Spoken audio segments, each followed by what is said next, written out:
The final chorus hit like a sunrise. Voices rose. And then the entire terminal sang with them. The vocalist belted the high notes with a power that shook the terminal. The violin soared above her like a shooting star. The guitarists harmonized beautifully, their voices blending in a way that felt too perfect to be coincidence. The cajón thundered. The flute shimmered. The crowd moved as one. People who had never met sang together. Strangers swayed arm in arm. A toddler clapped off beat, and the musicians grinned mid-performance. Then, just as the last note faded, the musicians froze. Silence. A heartbeat. Then the entire terminal erupted, cheers, whistles, applause echoing like a stadium. Travelers begged for another song. Security guards laughed and clapped. Even boarding announcements paused, as if the airport itself applauded. A woman whispered, "This was the most perfect moment of my trip." And she didn't know how right she was. The girl with the violin wasn't supposed to have backup. At least, that's what everyone thought. Until the next note wasn't hers. For a moment, the airport had settled into that quiet awe, the kind that lives between a musician and her audience. Travelers leaned on railings. A man paused mid-phone call. A little girl sat cross-legged on the tiled floor, hugging her stuffed bunny. The violinist's soft bow strokes filled the cavernous terminal like breath in a cathedral. But then, a single flute note floated from the far left, clear as glass. The crowd turned as one. Near a duty-free shop window, a man in a navy jacket lowered the perfume bottle he'd been pretending to inspect. He lifted a silver flute to his lips, eyes glinting with mischief, and joined the melody as if called by destiny. The violinist didn't look shocked. She smiled. She knew this was coming. Travelers gasped as the harmony expanded, swirling in warm layers through the open space. Some people stepped closer. Others whipped out phones. A pair of flight attendants on break exchanged excited glances. Was this really happening? The airport had seen crowds, noise, chaos. But never this. Then BHDM. A rhythm joined them, deep and earthy. A young guy in a gray beanie, who had appeared to be casually scrolling on his phone, sat on a wooden cajón drum he'd kept tucked between his feet. He tilted forward, hands striking the instrument, shaping a pulse beneath the rising music. The violin soared. The flute curled around it like a ribbon in the wind. The cajón grounded them like a heartbeat. People stopped checking departure screens. Workers at the nearby cafe rested their elbows on the counter, mesmerized. Someone muttered in Italian, "E bellissimo." Someone else whispered, "This feels like a movie." Energy pulsed through the terminal. The crowd began forming a half circle around the performers, naturally, instinctively, drawn by something none of them had expected that morning. Then the flute player subtly lifted his chin toward the escalator. A signal. The violinist nodded back. The cajón player shifted rhythm, building anticipation. Passengers followed their gaze.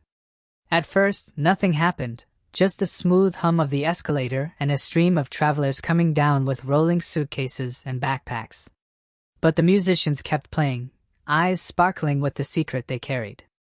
The crowd murmured. Something was coming. Something big. They could feel it in the way the players leaned into the melody, how the volume swelled, how the cajón beat thickened like a heartbeat rising before a revelation. A child tugged his father's sleeve. "Papa? Who's next?" The father smiled, eyes glued to the escalator. "I don't know, but someone is." The violinist shifted into a softer register, leaving space, too much space. A deliberate emptiness in the music, as if waiting for something, or someone, to fill it. The flute followed, lowering its pitch. The cajón lightened its touch to a soft rumble. The music became breathless. So did the crowd. A woman with a boarding pass halfway printed from a kiosk froze mid-transaction. Even the security guard at gate C12 straightened up, hand resting on his radio, but not because of concern, because of curiosity. Then, a voice. Soft. Distant. Perfectly on key. Floating down like a thread of gold. Heads snapped toward the sound. Someone was singing, but from where? The melody deepened. The escalator hummed. The footsteps grew closer. A silhouette appeared at the top.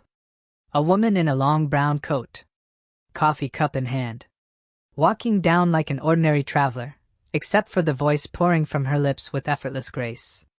Travelers gasped. Phones zoomed in.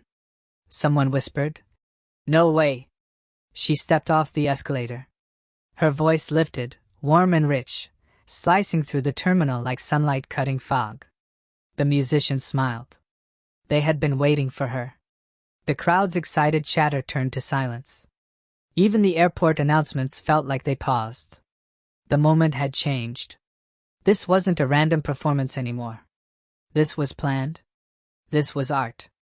This was the kind of moment strangers tell their families about, even years later. And as the singer walked toward the musicians, holding the final note of the verse, someone else had been waiting in the wings, and he was about to change the entire performance. The singer had captivated them. But her voice wasn't the final piece. The airport didn't know they were about to hear the missing heartbeat. The singer's voice spread across the terminal like velvet poured over marble, soft, warm, and possibly smooth. She moved with confidence, weaving through the crowd as if the airport floor were her stage and each traveler a witness to something sacred. The musicians behind her elevated their playing to meet her. The flute rippled with shimmering grace. The cajón shifted into a delicate, thumping heartbeat. The violin sighed and swelled, lifting the atmosphere like wings in flight. Passengers edged closer, slow and reverent, as though afraid to disturb the magic. Then someone stepped off to the side, whispering, "Where's the guitarist? There has to be a guitarist." A flash mob without a guitar? Impossible. But the musicians played on, building tension, saving something for the final reveal. The singer reached the center of the semicircle the crowd had formed. She placed her coffee cup beside a suitcase and held the microphone-shaped air in her hands, not because she needed it, but because the moment commanded theatrics. Her eyes closed. Her voice climbed. Her heart poured into every word. The crowd swayed. Some sang under their breath. A woman wiped tears without shame. For a moment, time dissolved. Then the violinist turned her gaze toward the arrivals corridor. A signal. A subtle one, but intentional. The crowd followed her eyes. Footsteps approached. Slow. Measured. Confident. Then he appeared. A young man, hoodie half-zipped, guitar case slung across his back. He looked like any other traveler, tired, carrying plans, searching for coffee, but his gaze locked on the musicians with purpose. He slipped the guitar case off his shoulder. Kneeling, he popped it open. Travelers held their breath in anticipation. The singer smiled while still holding the melody. The flute player nodded. The cajón player scooted to make space. The violinist's bow quivered with excitement. The guitarist lifted his instrument, a warm, honey-colored acoustic with the kind of finish you only see on instruments that have lived through countless performances. He checked his tuning with a few delicate plucks. People leaned in. Phones rose. Even the airport staff paused their routines. Then, he strummed. One single chord.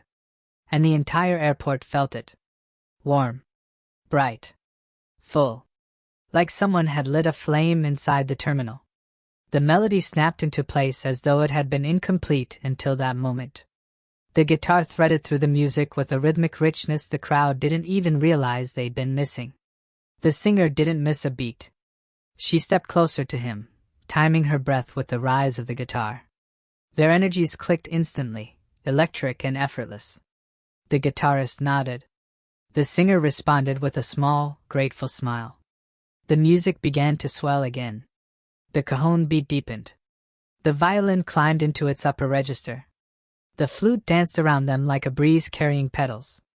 The atmosphere had transformed from beautiful to cinematic. Passengers who had been rushing suddenly stopped running. People forgot their flights. Conversations died mid-sentence. Children pointed. Old men stared in reverence. The guitarist moved in sync with the group as though they'd practiced in the very heartbeat of the airport itself. Then, he stepped forward, ready for the next progression. He looked at the singer. She nodded back. The guitar strummed harder. The beat grew stronger. The violin trembled with intensity. The performance had reached its pivotal moment. Something huge was coming. Everyone felt it. Everyone braced for it. The guitarist planted one foot forward, exactly the way performers do right before a big reveal. He inhaled. And as he exhaled into the next powerful chord, the musicians launched into the section that would turn the airport upside down. The guitarist ignited the moment. The singer lifted it. But the crescendo about to hit? No one was ready for it. The guitarist's chord exploded across the terminal like sunlight tearing through clouds. His strumming grew faster, warmer, fuller, driving the music towards something massive. Travelers felt a shift in the air, like gravity thickening before a storm. The violinist leaned in, bow slicing the air with fiery precision. The flute fluttered with breathless energy. The cajón pounded a rhythm that vibrated through the floor. All while the singer held her note, long, rich, breathtaking. The trio of instruments wrapped around her like a living symphony. The guitar steadied the pulse. The cajón drove it forward. The violin sang with it. The flute danced with it. The crowd pressed in tighter, forming a human amphitheater around the musicians. An elderly couple hugged each other. A businessman lowered his laptop. A little boy covered his mouth in amazement. The energy climbed, and climbed, and climbed. The violinist gave one subtle nod, the kind only performers recognize. It was time.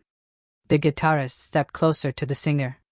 She turned toward him, smoothing her coat as though preparing to walk into a memory. Her lips parted. Her breath paused. Then she belted the chorus. Her voice thundered through the terminal, soaring above the instruments. The power in her tone vibrated through the bodies of everyone watching. A woman near the front clutched her chest. A man muttered, "Mamma mia!" The performance erupted. The guitarist harmonized with her, their voices blending like twin flames. The violin climbed into a shimmering high register. The cajón beat struck steady as a soldier's march. The flute wove silver threads between every note. The terminal was no longer an airport. It was alive. Travelers sang along quietly. Some bold ones joined loudly. Kids twirled. Lovers held hands. A group of teens recorded every second. The singer closed her eyes as she hit the peak note, holding it with a passion that made goosebumps ripple through the crowd. When she finally let the note fall, the guitarist caught it, soft, steady, guiding the moment back to earth. The audience was breathless. But the performers weren't finished. The violinist lifted her bow, signaling one final swell. The guitarist shifted into a higher chord progression. The cajón player repositioned himself for a heavier punch. The flute player angled his instrument for maximum volume. The singer inhaled, preparing for the last chorus. Every person watching knew. This was the moment. The moment that makes a Flashmob legendary. The guitarist stepped forward. The singer met his eyes. The musicians braced. The guitar struck. The final chorus was about to explode, and the airport would never forget it. When the final chorus hit, it didn't sound like music. It sounded like the entire airport taking a breath at the same time, and then releasing it in pure joy. The guitarist slammed into the first powerful chord of the final chorus. The sound burst outward like a firework. The singer joined him, her voice rising with a strength that stunned the crowd. The violinist launched into soaring high notes, pulling the melody upward with breathtaking clarity. The flute shimmered around the edges, sprinkling brightness into the air. The cajón thundered beneath them, grounding the entire performance in a heartbeat that the crowd could feel in their ribs. Together, they created magic. And the crowd responded. People who didn't know each other linked arms. A child climbed onto his father's shoulders. A traveler dropped his boarding pass but didn't care. Even the airport staff, usually strict and rushing, paused with glowing smiles. The singer held the high note of the last chorus, voice trembling with emotion. Her eyes glistened. She wasn't just performing, she was living inside the song. The guitarist leaned into the harmony, his voice blending with hers. Their duet sent a hush rippling through the crowd, followed by odd murmurs. Bellissimo. Incredible. I've never seen anything like this. The music thickened, rising in waves. And then, the moment. The guitar lowered. The cajon softened. The violin whispered. The flute breathed a final shimmer. The singer delivered the last line, soft, fragile, intimate. Silence. A full heartbeat passed. Then the entire terminal erupted. Thunderous applause crashed against the high ceilings. Whistles echoed. Cheers ricocheted off walls. People clapped so hard their hands turned red. Someone shouted, "Encore!" Another yelled, "That was perfect!" The performers grinned at each other, breathless, glowing, overwhelmed. The singer wiped a tear. The guitarist bowed. The violinist pressed a hand to her heart. The cajon player laughed out loud. The flutist lifted his instrument in triumph. Travelers swarmed them for selfies. Airport staff congratulated them. A child tugged the singer's coat and said, "Can you sing it again?" She kneeled down, smiled, and said, "Maybe next time." The moment felt sacred. Like every single person there had been part of something bigger than a flash mob. Something human. Something beautiful. Something unforgettable. As the crowd slowly dispersed, people whispered to each other, telling the story already. "We saw a flash mob today. It was perfect." Literally. The musicians gathered their instruments. The guitarist sipped up his case. The singer finished her cold coffee. The group exchanged looks that said everything. Rome was only their first stop. Italy had no idea what was coming next. Because somewhere else in the city, their next flash mob was already being planned.